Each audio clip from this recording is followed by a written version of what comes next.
আজ সানডে। আমি আর আমার ভাই বেরিয়ে পড়লাম কলকাতা যাওয়ার উদ্দেশ্যে।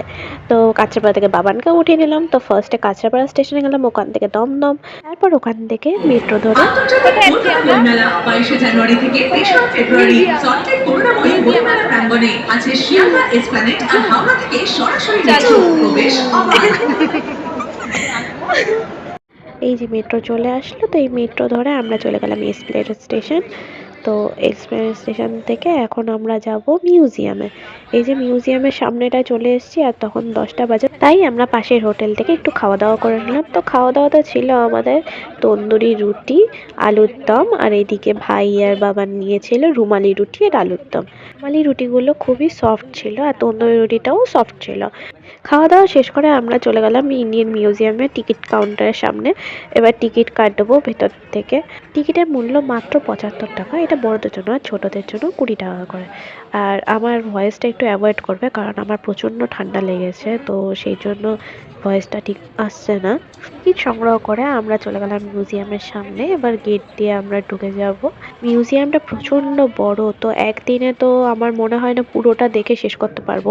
তো কোনো রকমই দেখতে হচ্ছে, মানে একটু একটু দেখে তারপরে বেরিয়ে যেতে হচ্ছে, নয়তো একটু আস্তে আস্তে দেখতে গেলে প্রচুর টাইম লাগবে। যেহেতু আমরা আরেক জায়গায়ও যাব, নেক্সট ডেস্টিনেশন আমাদের চিড়িয়াখানা, তো সেই জন্য আমাদেরকে এটা একটুখানি কম করেই দেখতে হবে।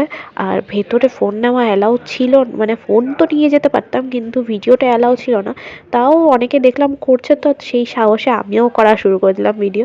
তো আমি বেশি কিছুর ভিডিও ক্লিপ নিইনি, আমি অল্প কটা ক্লিপ নিয়েছি। সব যদি ক্লিপ নিতে যাই তাহলে হয়তো আমার এখন স্পেস ফুরিয়ে যাবে আমার ফোনের। তো সেই জন্য আমি আর ফোনের অত ক্লিপ নিইনি। আর এই হচ্ছে মিউজিয়ামের ভেতরটা, কত বড়, দোতলা সমান হচ্ছে উঁচু একতলা। আর এইটা কার পদচিহ্ন আমি জানি না। এখানে প্রচুর মূর্তি আছে, ঐতিহাসিক নানান জিনিস আছে। তো সেইগুলো আমরা দেখে টেখে তারপরে বেরিয়ে আসলাম ওখান থেকে চিড়িয়াখানার উদ্দেশ্যে। বাবান একটা ক্যাব বুক করেছিল, তো সেই ক্যাবে করে আমরা চলে গেলাম চিড়িয়াখানার উদ্দেশ্যে, রওনা দিলাম। আমার ভাই তো প্রচণ্ড এক্সাইটেড, মিউজিয়ামের থেকে চিড়িয়াখানা দেখতে যাওয়ারটা বেশি এক্সাইটেড। তো যাওয়ার সময় আমরা ভিক্টোরিয়ার সামনে দিয়ে গেলাম, পাশ দিয়ে গেছিলাম।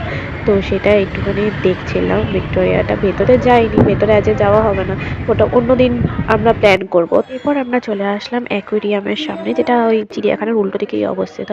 তো ভেতরটায় আমরা দেখলাম গিয়ে প্রচুর রকমের মাছ, এত মাছ রয়েছে ছোট ছোট ছোট ছোট। তো দেখে মানে এত ভালো লাগছিল না দেখতে, প্রচণ্ড, আর বড় বড় ছিল, ছোট ছোট ছিল, নানান রকমের মাছ ছিল।